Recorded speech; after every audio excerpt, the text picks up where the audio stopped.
c'est comme ça, c'était difficile, hein?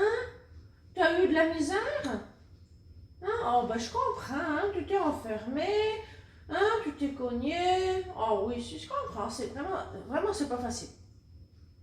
Qu'est-ce qu'il y a eu d'autre qui s'est passé, dis-moi? Hein? Hmm. Ben oui, il faut prendre le temps de récupérer, c'est normal, hein? C'est normal. Bonjour, bienvenue dans cette nouvelle capsule de votre résilience au quotidien. Aujourd'hui, j'aimerais vous parler d'empathie, une ressource très importante dans le pilier de relation aux autres.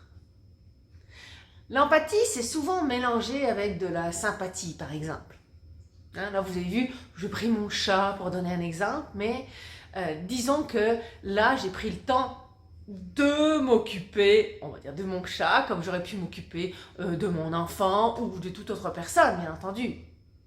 L'idée ici est que l'empathie, ça permet aux personnes d'entendre l'émotion de l'autre sans tomber dedans. Et ça, c'est bien différent de la sympathie. Il n'y a pas besoin de souffrir avec l'autre, c'est pas nécessaire. Je ne peux pas l'aider si je souffre avec. Et je ne peux pas l'aider non plus si je ne l'écoute pas. Si je dis, bon, écoute, reviens-en aussi, hein, c'est rien, c'est pas grave, voyons. Allez, on passe à autre chose. Ça, c'est pas de l'empathie, justement. Or, toute personne a besoin, à un moment donné, de pouvoir s'épancher. Et juste que quelqu'un l'écoute, juste s'épancher quelques instants, c'est déjà excellent en soi. L'empathie, souvent, les personnes ont de la difficulté, en fait, à la gérer ou même à l'appliquer, parce que lorsqu'on vit des choses difficiles, on a tendance à se replier sur soi. Il n'est plus question d'écouter les malheurs des autres, parce qu'on a déjà bien de la difficulté à gérer ses propres malheurs. Ça se comprend.